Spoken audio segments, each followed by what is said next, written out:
There we go. Mayang buntag, mayang hapon, mayang gabi, no matter where you are in the world.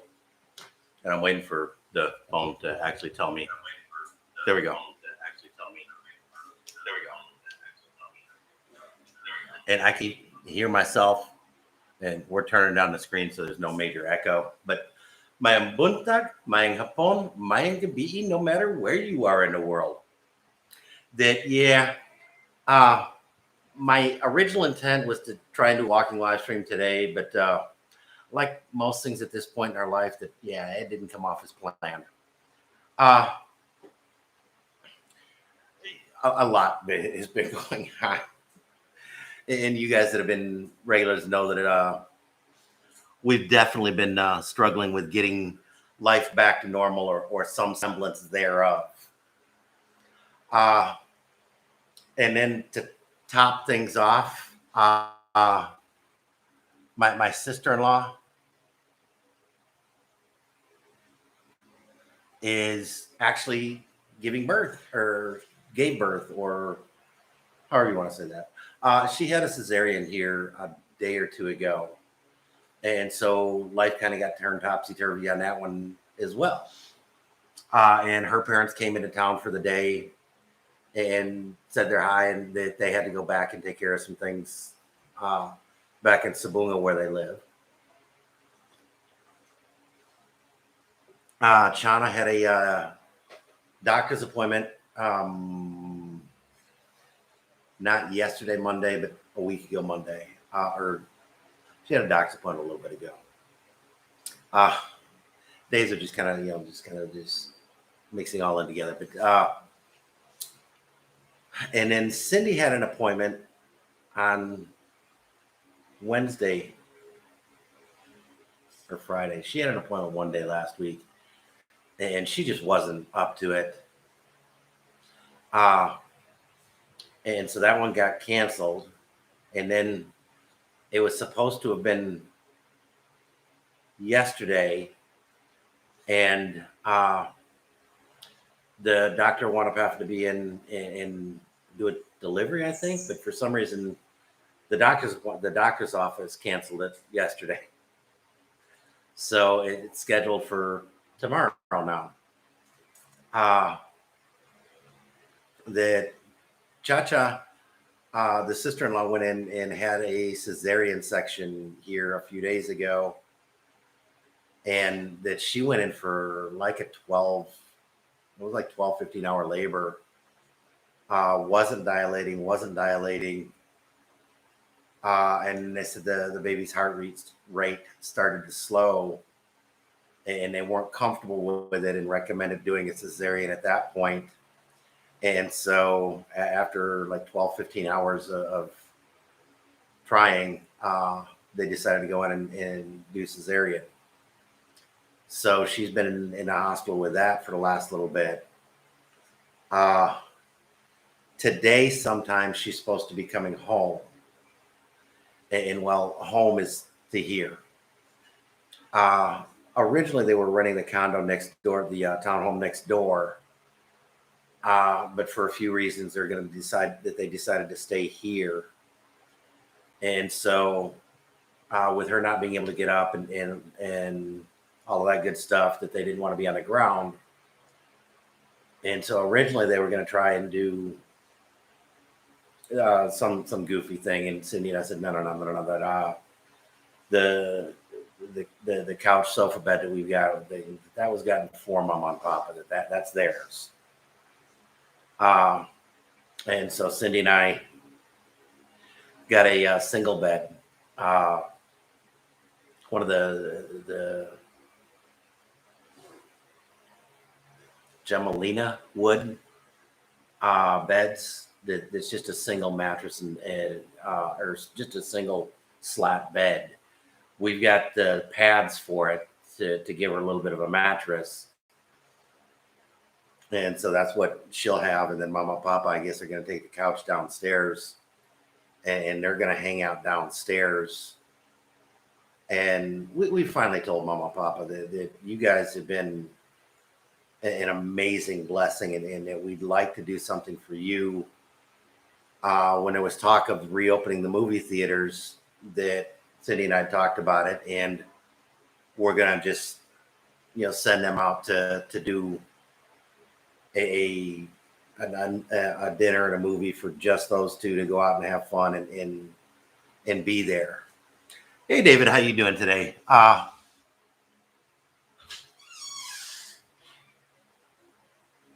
Hey Cindy, if you're seeing this, if Chana's awake, try and come on over and have a visit. But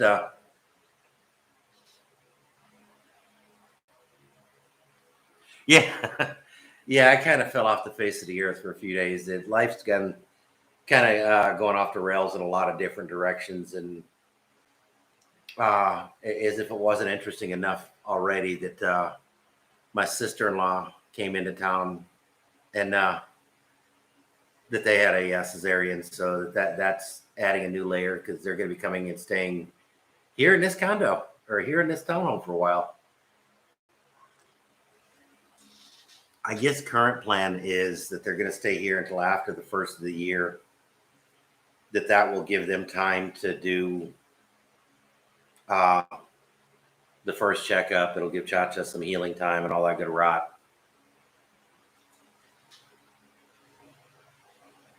Hey, good morning, John. How you doing, Philippine Experience? Yeah, you've got some serious business to take care of, and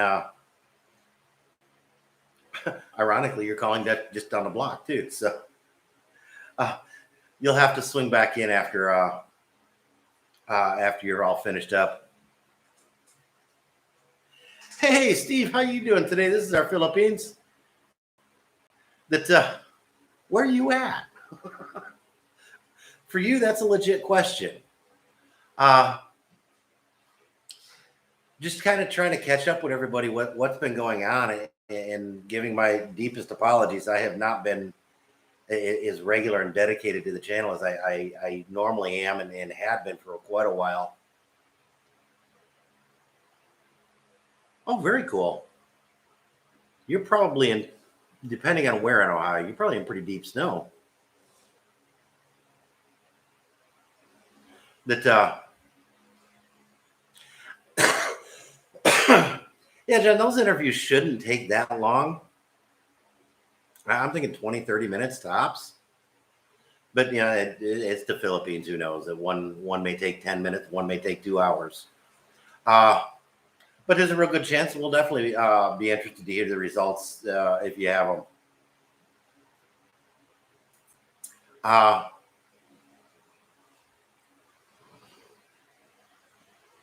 I'll let Philippine Experience John share as much as he would like on that one. It's kind of a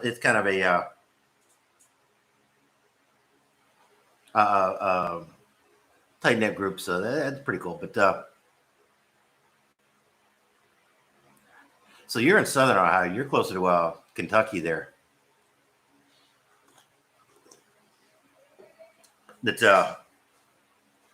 Yeah, because Ohio is actually the beginning of the Midwest. That they're considered a Midwest state, not a Mid-Atlantic state. New York is considered part of the Mid-Atlantic region more because of the eastern half of New York. Akron's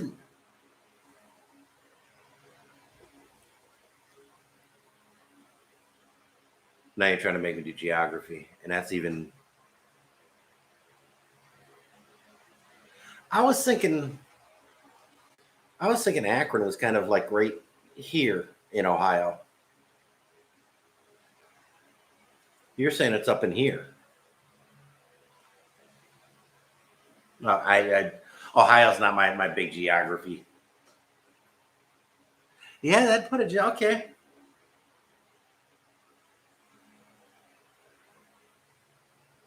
Yeah, because Akron is kind of a car town too, and that makes sense being very close to Pittsburgh, where all the steel came from.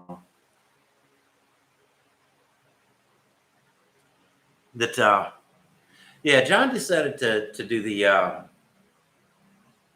SRV. That would probably be the most sensible and realistic in his particular case. and a way in for him that for him that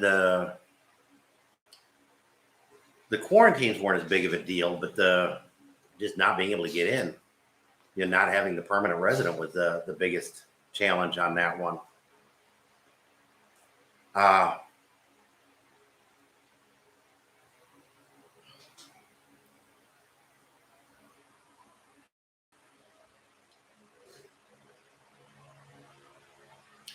so, Steve, have you heard anything about coming back yet? That I know you've been kind of jonesing to get back, and this you've made comment a couple of times about this is the longest you've been gone from the Philippines.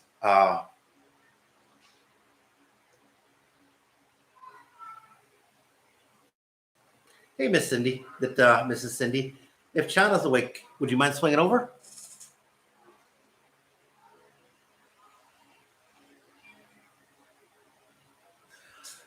And that, uh,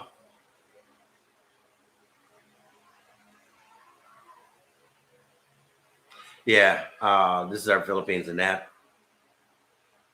Okay. In that area, yeah, you can have some really wild temperature swings. Uh, that are my hometown Olean is called the Four Season City, and there's days that it literally tries to do all four seasons in one day. Uh, yeah, weather in that area, especially in any kind of elevation, can get really strange. Yeah, Daniel, the target date of March is highly realistic. Uh, it's trying to open at this point. Uh, this Omicron has gotten stupid and people panicked, but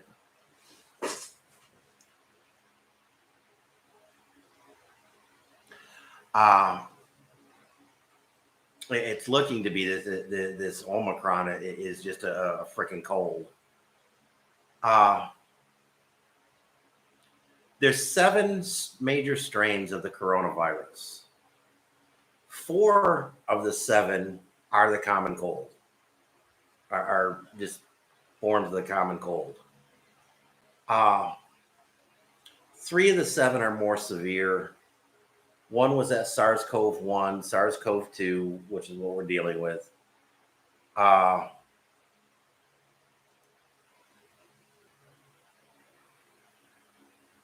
and then Middle Eastern Respiratory Syndrome, MERS. Uh, and they're way, believe it or not, SARS-CoV-1 and MERS were way worse than this one. But there was never a panic made about them. And I ran across a website the other day that was comparing the 3. And yeah, hospitalizations are way higher in both of those strains. Transmissibility, how easily it it transfers and all that crap is about the same, but for whatever reason, there was never a panic on those 2. Matter of fact, SARS-CoV-1 had about a 70% hospitalization rate.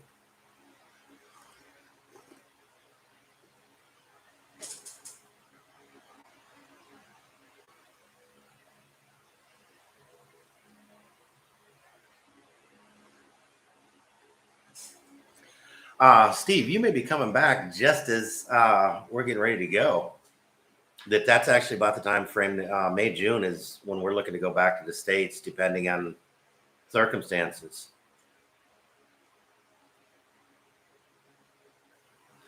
I'm thinking that this one will finally convince people that the COVID-19 is actually downgrading itself. There was a couple of articles by a couple of different virologists that says That's the big thing with these viruses, that a lot of them will start out as a very severe virus and then mutate into a much less severe virus, but is often way more transmissible. And that's what's going on with COVID. Is it's going through that cycle, and this Omicron variant is kind of backing up what they said a few months ago. Uh, the virus doesn't want to kill you; that it wants to survive, and if it kills you, it doesn't survive. But it survives by spreading. And so, if it can make people mildly ill and continue the spread, it's the best thing for the virus. And so that's where virus tried to eventually get. And there's a lot of flus and colds that are endemic, and that they're a mild virus that goes around and does just exactly that. And so that they spread badly.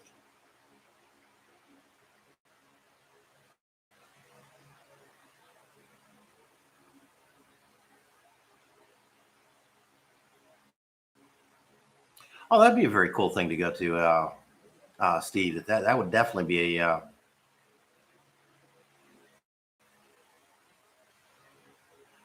huge incentive to go back. Uh, Tickets in January, February are always kind of expensive. Uh, so yeah, to go back in January, knowing that your kids are going to be graduating later in the year, yeah, that one could be money much better spent. And often, uh, because of the weather and a few other things,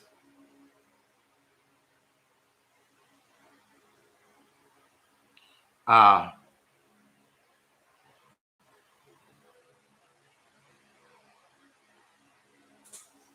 I'm sorry, I'm reading a Facebook message.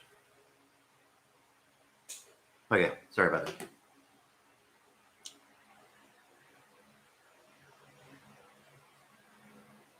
But June, because of the weather, it's technically the off season for tourists.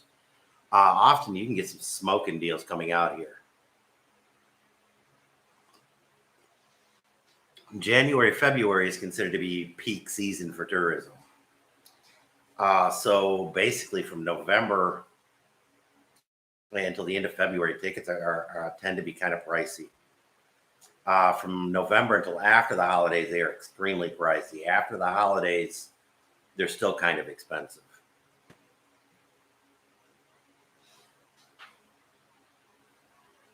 Oh yeah, because you got a passel of kids that are going to be doing that. 'Cause it's not just one for you; it's a couple, isn't it? That yeah, yeah, Daniel, that's kind of pricey for one way, especially.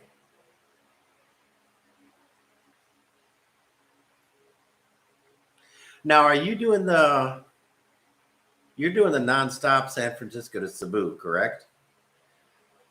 On PAL. Uh just be warned and double check with the ticketing agency whether or not you're going to have to pick up and recheck your bags in San Francisco.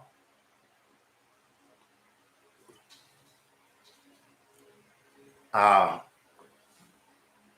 there is not any American airline that partner flies with PAL so that you can have your bags forwarded. You need to retrieve and recheck your bags.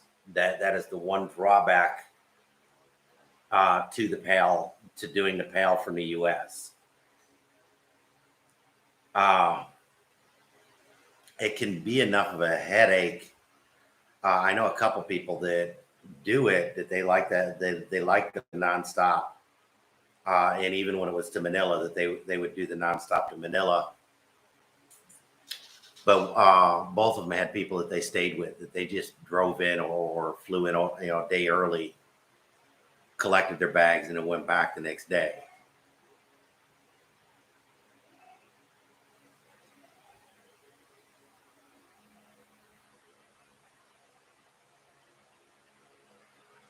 That yeah, dude, that is one huge true thing that sometimes a day difference can mean a 50% ticket difference. That it can be huge.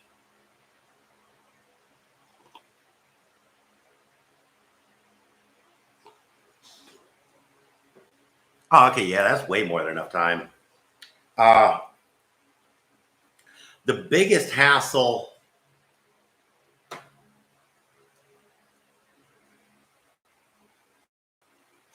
the biggest hassle for you, and the thing that may make it horribly inconvenient for you is technically you're coming in on an international flight. So if that's the case, uh, you're going to have to go through customs coming into the US that I don't think you will be allowed to stay behind customs, even with an ongoing ticket. That one just dawned on me. You might want to double check and triple check into that, the procedure. Uh, but either way, the 11-hour time, the 11 hours should be way more than enough time to do that. What made me think about that and realize that you're coming on an international flight is coming back doing that. We've done it a few times. Uh, Coming back doing that. There was one time I had 3 hours to get on a flight going back to Phoenix. And again, you know that you've got to collect all your bags, go through immigration, go through customs, and then go recheck. And I almost missed the flight, and and I finally had to tell customs, guy, I got to get out of here. I got a flight and show them a ticket, and so they allowed me uh,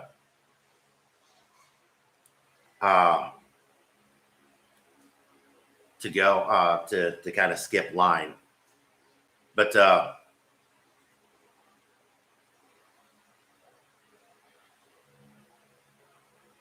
and like I just said to Dan, that I'm kind of thinking it's going to fade away fairly quickly at this point. Um, it's people are getting tired of it. People are getting sick and tired of being sick and tired, and they're just not dealing with it anymore.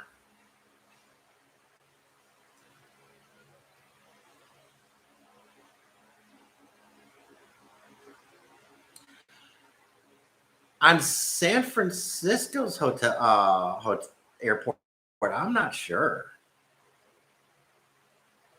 I've only flown through San Francisco once, and that was a fly through on the way back.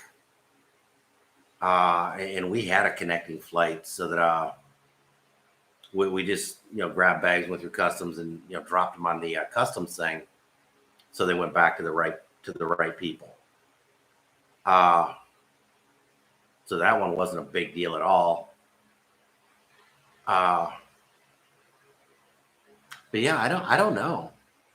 But yes, a lot of these hotels do that. A lot of these airports do that. They have some kind of lodging there that you can go lay down if you have an excessive layover. And layovers of over 8 hours that are not unheard of at all either. Oh, no worries, guys. Just take care of what you need to. That I appreciate you guys showing up and doing this, especially since I haven't been terribly dedicated to it lately. Uh, that needs to change on my end. So I need to get back and figure out a way to get way more dedicated to it.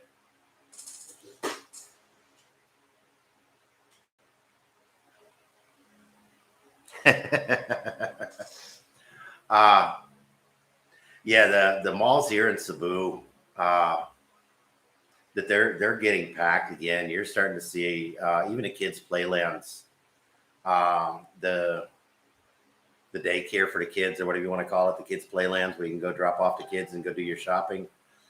Those are reopening. Uh, I don't. I see people finally getting sick of this. That they're, I don't mean that to be a pun intended, but kind of that they're just tired of it. It's a for real sickness. My apologies, people. It's been a long day. It's a for real sickness, and nobody's disagreeing with that, but it just needs to be over.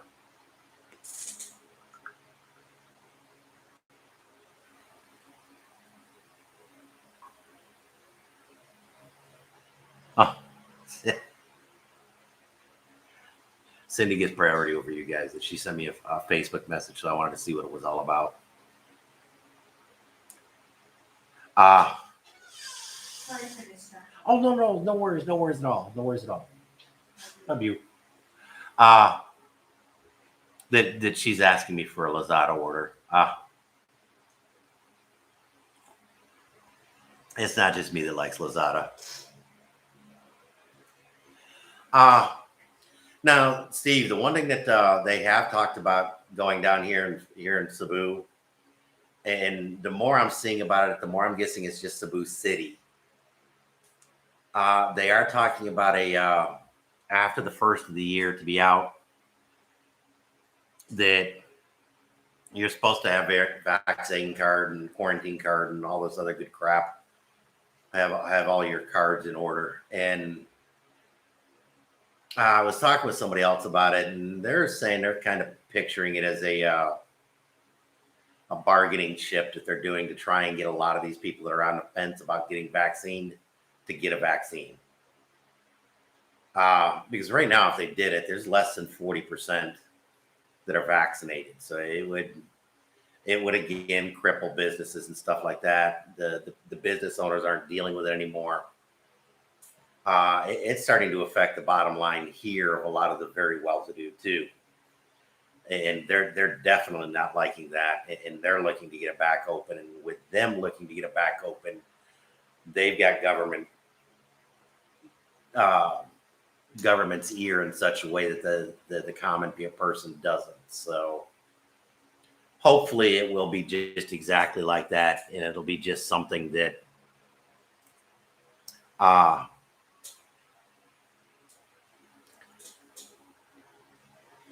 it is done just exactly like that. That it's just a bargaining chip, and it kind of fades in the background.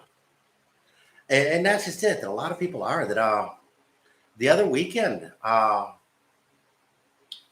went down to Ayala Mall, and I actually wanted parking on the second level basement parking. That's the first time in a year that I've had to do that. But it's just that way. People are starting to come out. You go in there during the weekdays, it's a really slow weekday, but it's kind of a normal, really slow weekday. You go in there on the weekends, it's nowhere near as busy as it typically would be on a weekend, but it's definitely every bit as busy as it would be during a regular weekday. I don't see this continuing terribly much longer. But in all fairness, a year ago, I didn't see it continuing much longer either. That it is an unrelated side note for those of you who haven't seen it. Did you realize Omicron is actually an anagram for moronic? And so this kind of is the moronic virus, or the moronic variant. And yeah, it's getting to be, this is a pretty moronic variant. Well,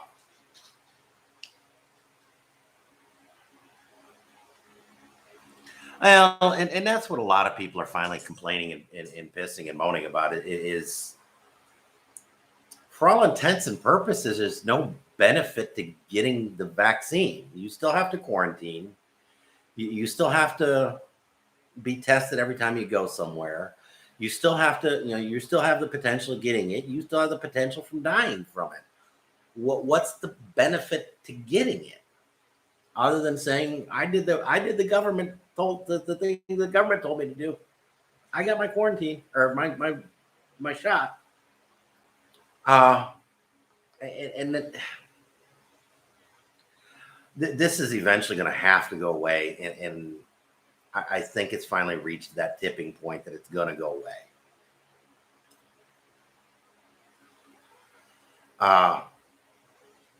Yeah, could I be horribly mistaken? Well, I was a year ago too, so I guess it's entirely possible I could be horribly mistaken this time too. Uh, but I just don't see it continuing. I don't see it being allowed or able to continue much longer. Most places here, we went out to Ayala a few days ago, about a week ago, and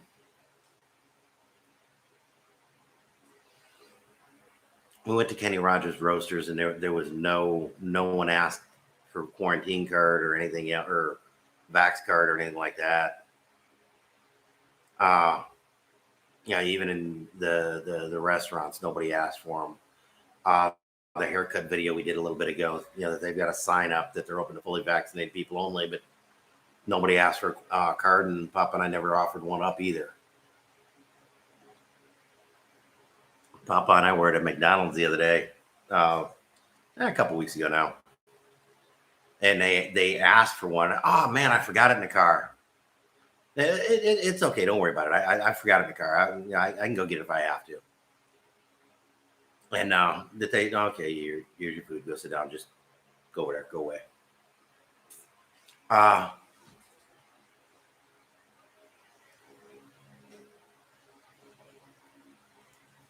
Well, a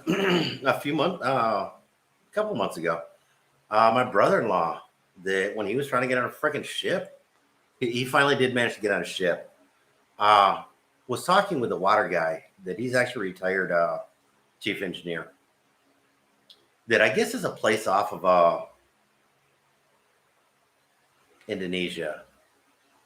That some places technically international waters that they'll do crew changes periodically. And how they got crew to it and from it, I don't know, and all this good garbage. But they weren't allowing the crew to change in Indonesia. They were talking about having to send them to France to catch a ship coming back this way. But they were able to do a crew change there.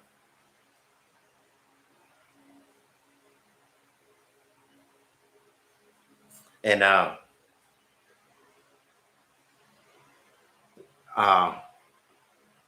but when he was trying to get out, he was in Indonesia at that point. Finally, he had 3 false starts, and one of them, they sent 11 people into quarantine that were fully vaccinated. They gave them a PCR test before they went into quarantine, and on the 72 hour before the flight went out, they had to retest all 11 of them like 6 days later, because they couldn't get tickets arranged and all that time and all that good crap. And 8 of the 11 tested positive. So they weren't able to fly, so they weren't able to do the crew change. They weren't going to do it for just 3. And so everybody wound up coming back out of quarantine. So yeah, it's kind of crazy, and that's kind of what's going on is people are just getting sick of this stupid stuff. Her sister-in-law, that part of the reason why they rented the townhome next door, is when they showed up here that she had to get a test before she went into the hospital. And it tested positive. And she never showed any sign or symptoms or anything like that. And there was nothing like that. There was never even a fever out of it. There was none. But it began a frustrating, comical chain of events. And just to do the quarantine, that they rented the condo next door for a month, or the townhome next door for a month. But and that satisfied the city officials, the barangay officials didn't care, didn't know, didn't want to know. And the city came out, Cebu City came out, and they tested her husband and kid, my brother-in-law and nephew. They swabbed them, but never gave results.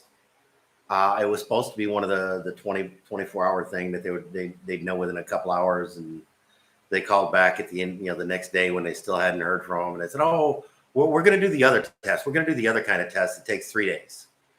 And so after 4 days, never hearing back from them, they called back.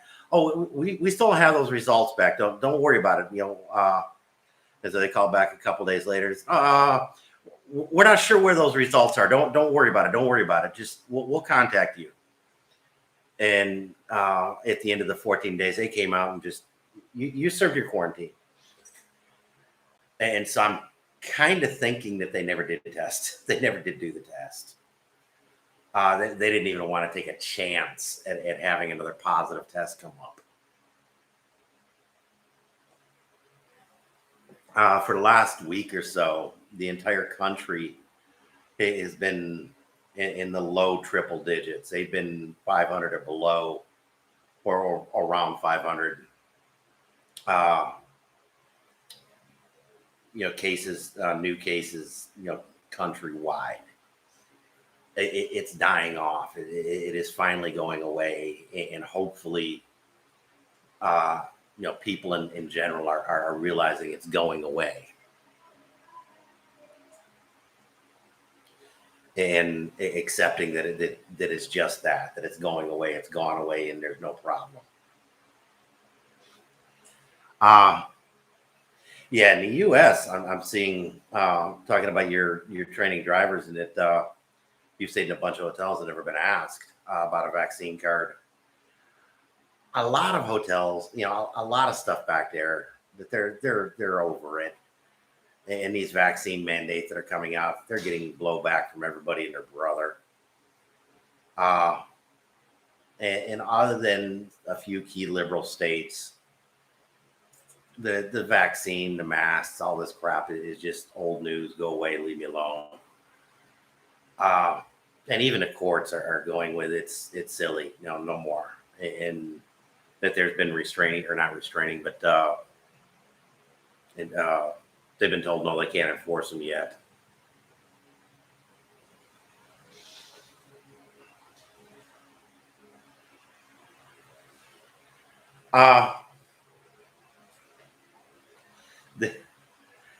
The powers that be that want the draconian, control measures, that they are clutching at straws to make sure that they continue to have that totalitarian level control and power over people, that they are clutching at straws over it, and that they're getting pushed back at every turn at this point from it. And that's not just true in the U.S. or here. That you're seeing resistance almost worldwide from it. My brother just went to London. My niece works out of London. Got a really cool job in London, but that they were showing some of the just photos. And the one thing that kind of struck me is, even with the case count that England's supposed to be having and the outbreak they're supposed to be having, you really didn't see masks being worn much of anywhere. So that one kind of struck me as a little bit unusual and kind of kind of enheartening, kind of I'm glad.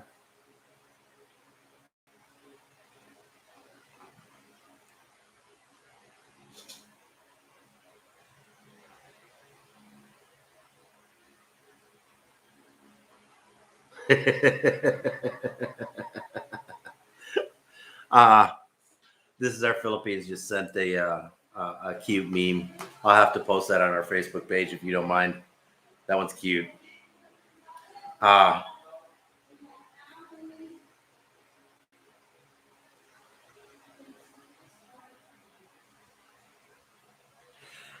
and I've read I've read a several articles about Australia and New Zealand that they're starting to get some pushback in Australia in particular. That they're starting to get some rather loud protests about all these draconian measures. Uh, and there's a lot that can go into that, and there's a lot that has been. And I came to a decision the other day that I got to stop watching Fox, CNN, and all these other channels that I do watch frequently, just to try and keep a handle on what's going on over there. That our trip back is far enough in the future that I'm not worried about it. Anything that's going on at this point won't necessarily affect going back. And we've already decided that other than some really desperate or significant changes, well, we're just going back for a few months and then coming back, whether it's 3 months, 6 months, and then coming back. But that is the. I'm going to go written heavily in pen at this point. Plan. For it to change significantly, again, there would have to be some very significant changes. The economy is so out of control in the U.S. you can't afford it. We may not go back at all. Something happens to panic people here, and the measures go back to draconian. It may not make it worth staying here. I don't know. But like I say, I don't picture any major changes between now and then. But we're leaving options open in both ways. Probably around February, March, we'll start kind of looking at someplace to stay when we come back, or at least get a handle on what prices are going to be. Hey, Mr. Daniel, good to have you back for the end of this. Get all business taken care of?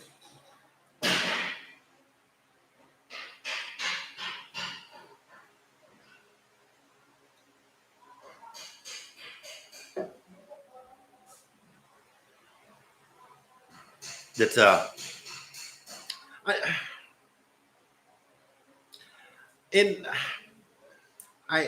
one. I don't know how I want to say this. No one's ever really. No significant amount of people have ever denied that it's a for real thing. The COVID-19 is a for real thing. They've just denied the severity and everything else. And it's gotten way out of hand.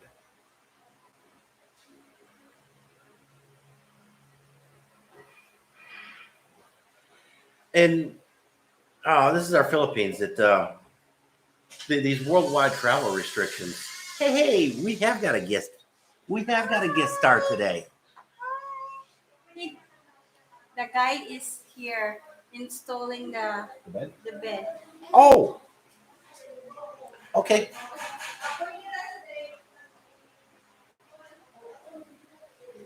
There we go. We have a visitor today. Hey, Miss Jana. Can you say hi to people?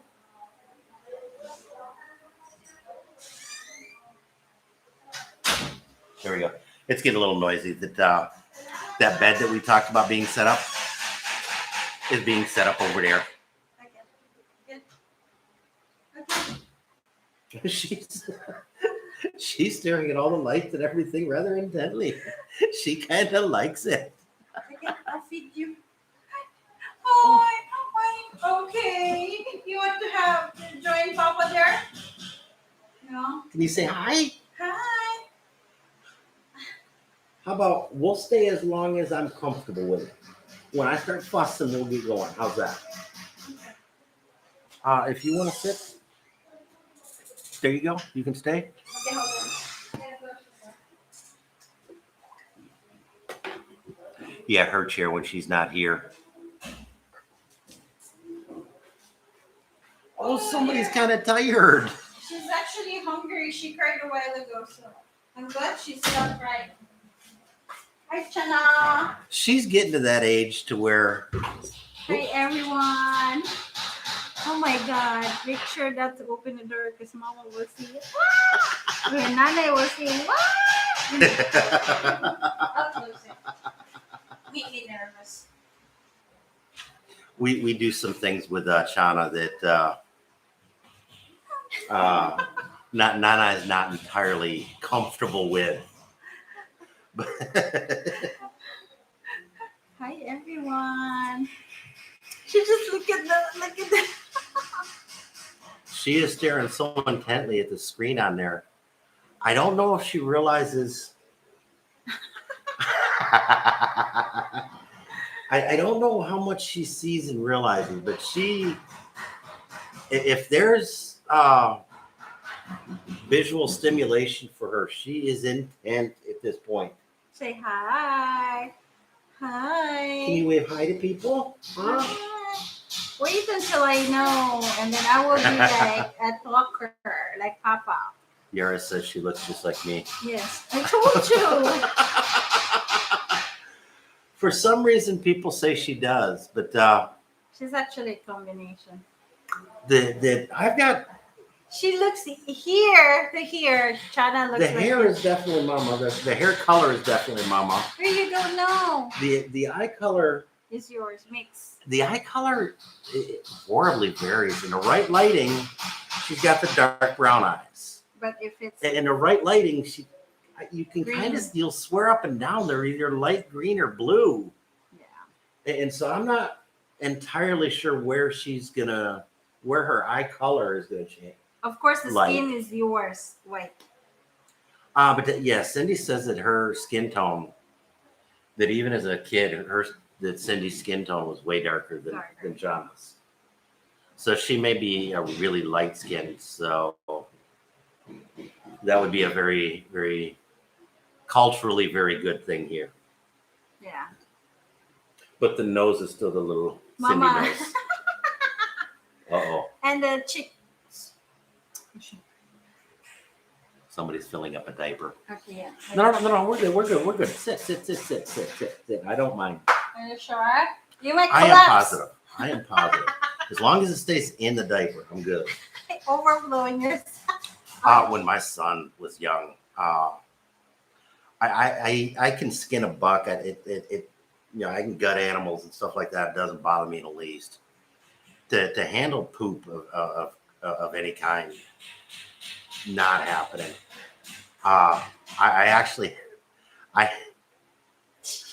had to. I was talking with a friend of mine at the job I had at the time and telling him about it. He laughed and said he's kind of the same thing. That what he had for his kid, he'd gotten a respirator and put a really loose filter on it, so it was really easy to breathe through, but would put aftershave on the filters so that it covered the smell. And that got him through changing diapers. And he kind of bought me one and gave it to me. And I had that for years. But that's what I used whenever I had to change a kid. Look at your comment. Chana was Dad. You talk a lot. She talks amazingly in her sleep. She is one of the most active kids I have ever heard of in her sleep. And Grandma's checking where Chana is. She's want to know why Chana's not in the other room. Hopefully she doesn't turn on YouTube.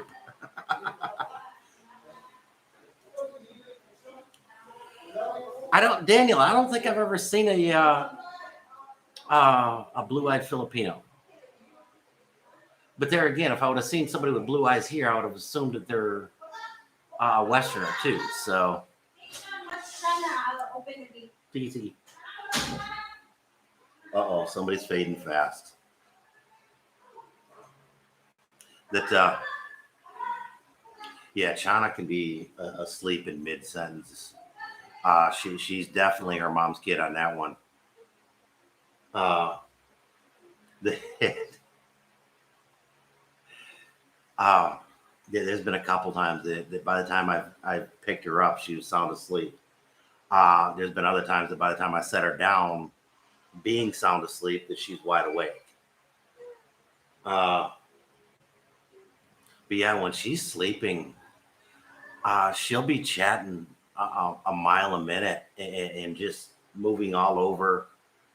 Uh, not crying or anything like that, but just vocalizing.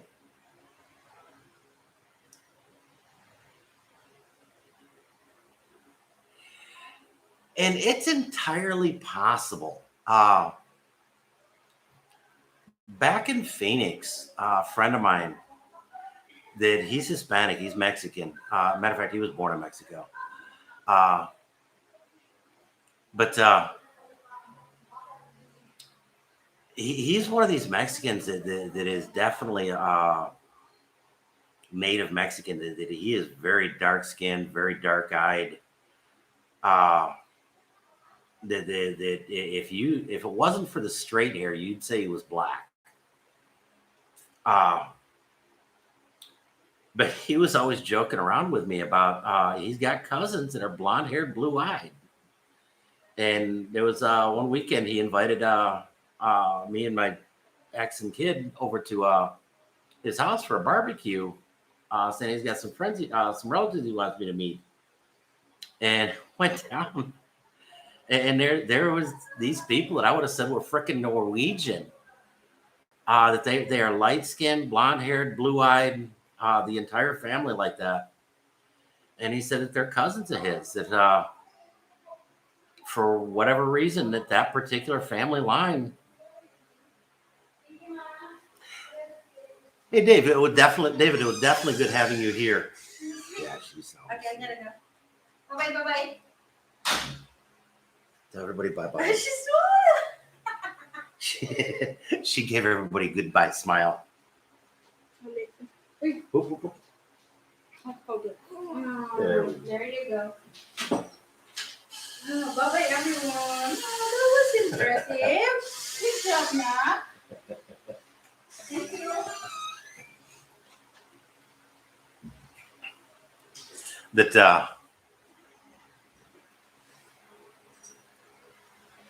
and that's just it. Mexico was settled by different nationalities. That there's a couple pockets down there that are Irish, and so you'll get red hair, green eyed Mexicans. And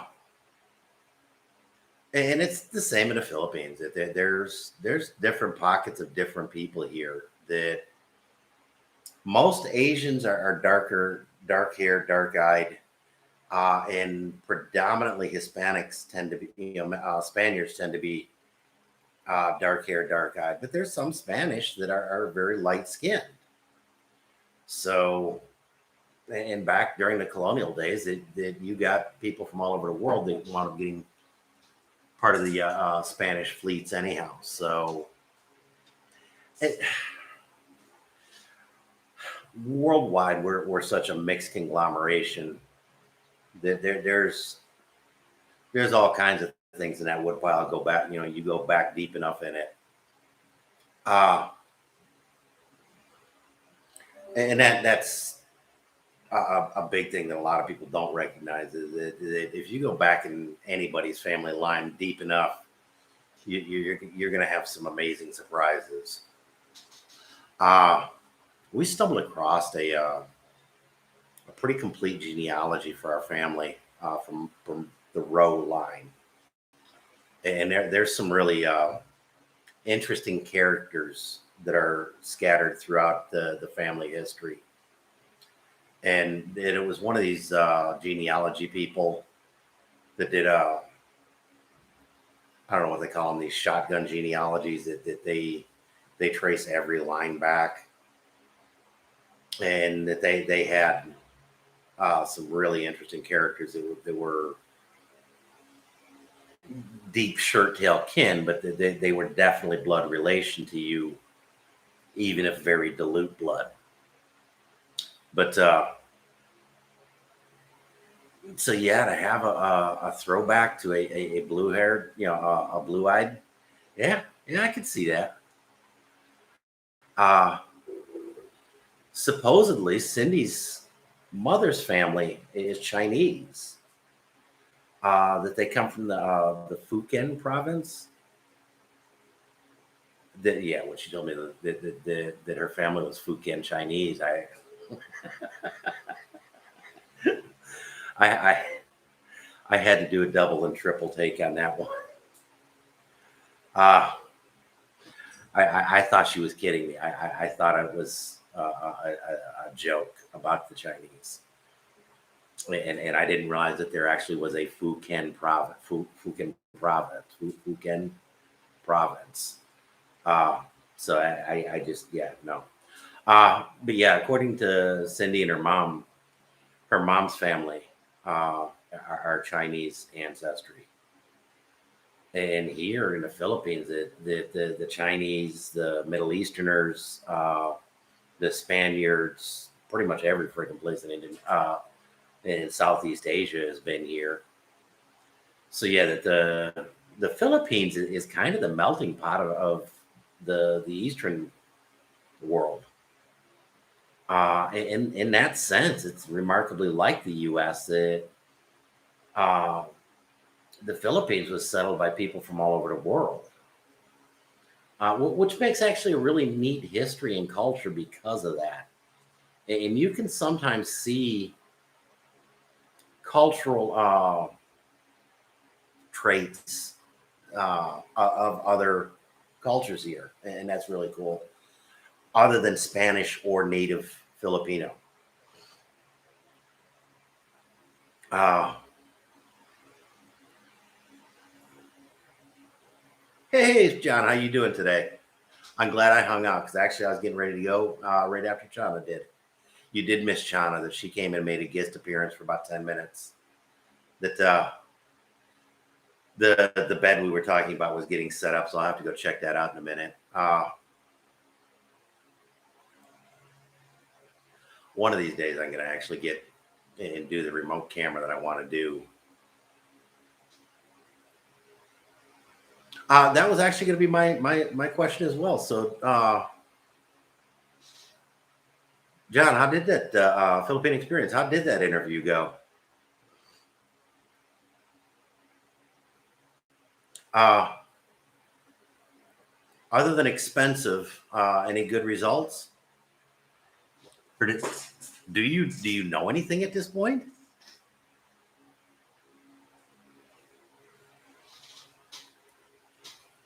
Yeah, I'm kind of curious on that one. Uh yeah, that deposit's kind of hard to part with. It. That can definitely bring a tear to the eye. Uh, but like I made comment to you earlier though that it's money you will eventually get back when and if you decide to relinquish the visa. And to be bluntly honest, it's money that it's the Philippines. Yeah, you'd be spending that money anyhow. At least this way you'll get it back.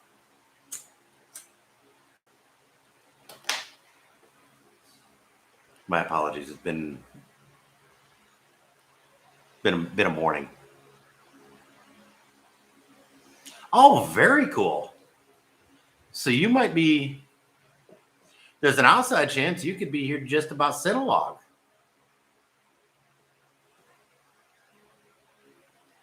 Uh, like I said, that we're getting a couch for over here. If you're willing to deal with a room with no AC after you get done with the uh, uh, the quarantine, you're welcome to crash out for a little bit until you can find a place.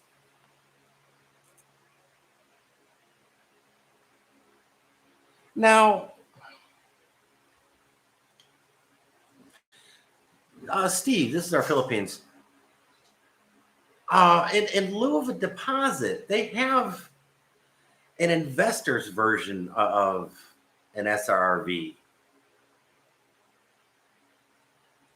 Have you ever looked into doing something like that and using Molly's store as the investment? Maybe maybe throw some extra cash in it. Build an actual uh, uh, uh, restaurant part to it or whatever, and just do that as the investment that you need as a foreign partner to it.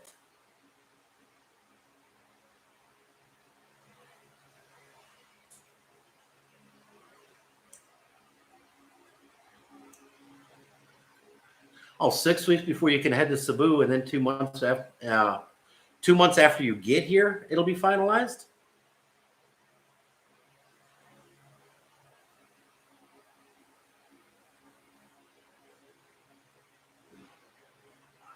That I don't, because you don't come here for any length of time.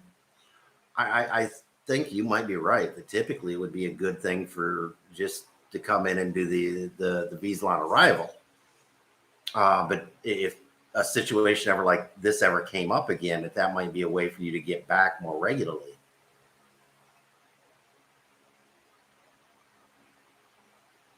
So 6 weeks.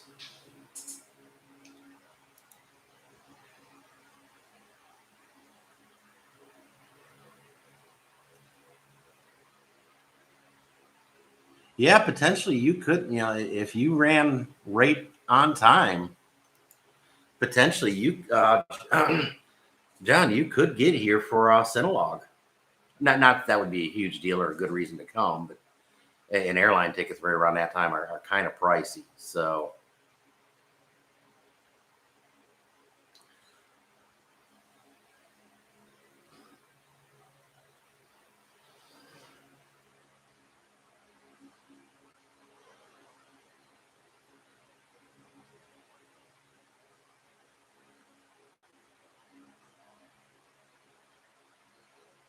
Daniel, you asked in relation to what? Because I've heard of a foreigner doing that with granted it was the wife's family's business, but he invested in the family's business and used that as a the investor version of the SRV. And so I don't know the specifics or anything like that. A conversation like that would be best had with somebody like JR Visa, the JRC guys.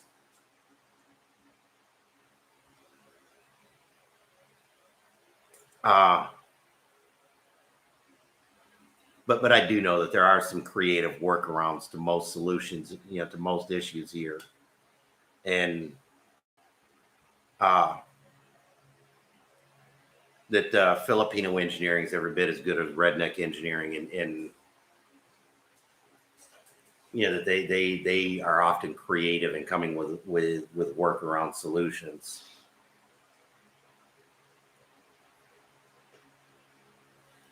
I don't know, Daniel, whether or not there's going to be a Cinelog. I don't know. Originally, I was saying yes, that there probably is going to be, that things are starting to open up, people are getting out.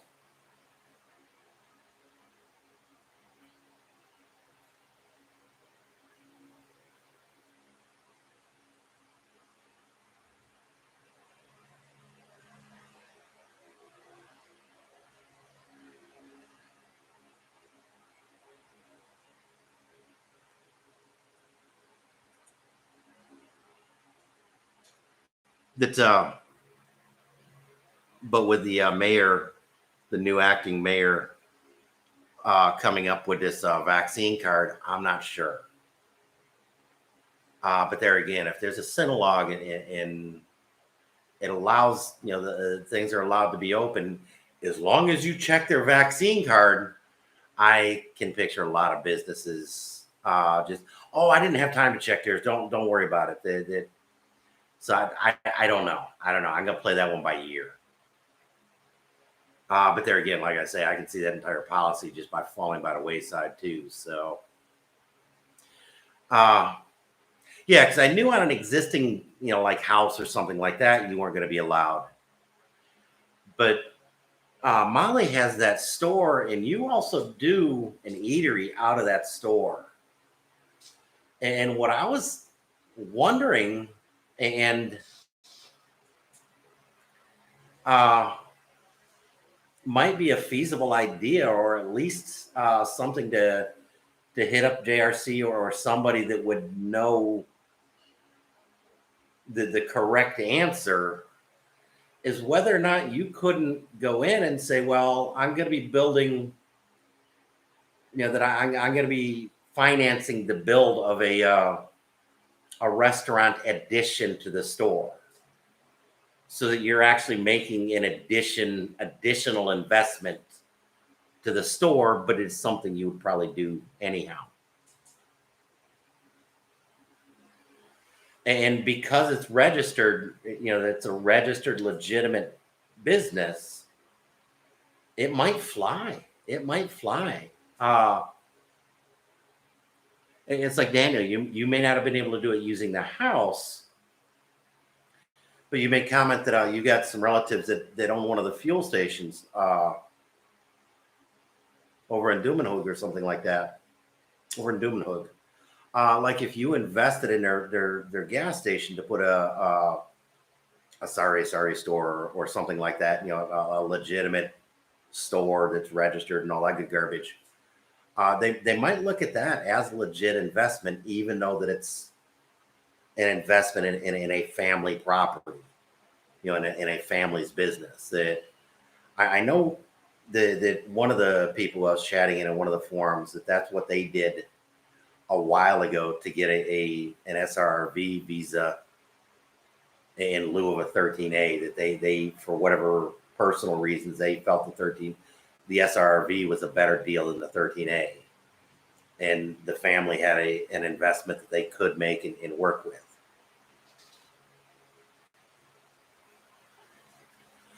And that's the cool thing with the Philippines, is they do have a ton of different options for people. Philippine Dreams, that he did the military courtesy 13A, that's like a $1,500 investment or something like that. It's not a big thing at all for him in lieu of the 13A. Why he did that, I don't know. I don't know him well enough or keep watching him well enough to find out.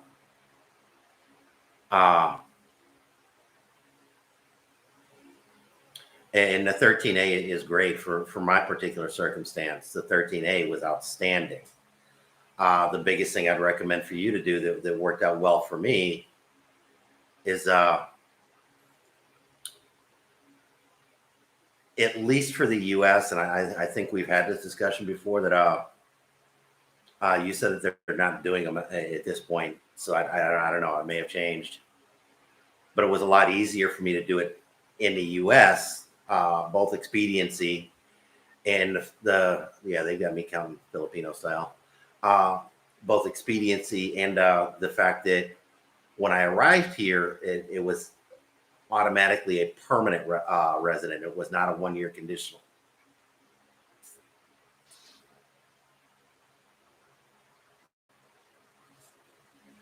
I hadn't thought about that one. You are okay. I don't know. I'm not prior military. Okay, so I know virtually nothing about them. I don't know if it is an honorably discharged or you have to be a retired military. I know that Philippine Dream is somehow on disability. Whether it's through a state disability, whether it's a military connected disability or what, I have no idea. Do you have Steve, do you have JRC on Facebook? If not, let me know. I'll send you the link to connect with them. And That might be an option for you. I hadn't thought about that. If I had, I would have made that comment to you a while ago. But yeah, there is some kind of military courtesy visa.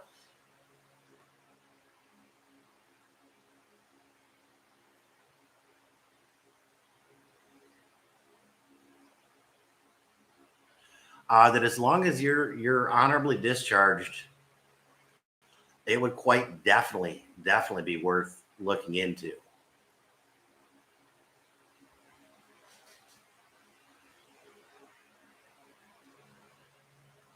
Yeah, Daniel, that's kind of screwed up that they're not doing those anymore at this point. But because it was way more convenient. The only thing is you did need to know, which I didn't, when you hit ground here in the Philippines, the Philippines, you got 10 days to do the finalization paperwork, which takes a day. It's a day of running around.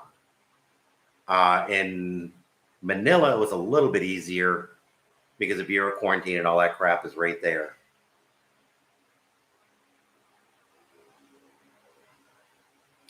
I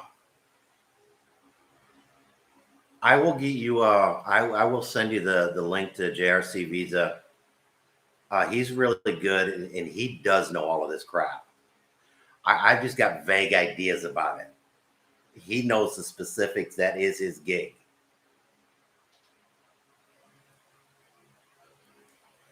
But that gives you an SRV that you can come and go at your leisure, and it allows you as a permanent resident, not a visitor visa. And I believe because of permanent resident, you could have even gotten in during the worst of COVID. I don't know people that came and went, but it may be something for you to have in pocket just in case something like this ever does go down again. But yeah, there might be a couple of options, and JRC would have the answer to both the military visa and whether or not you could do an investor visa by building an add-on to Molly's store, whether or not that would work. But I will definitely send you the link to his Facebook page, and he is outstanding about answering questions really quick and directing you to the correct people within his office to get you the best real-time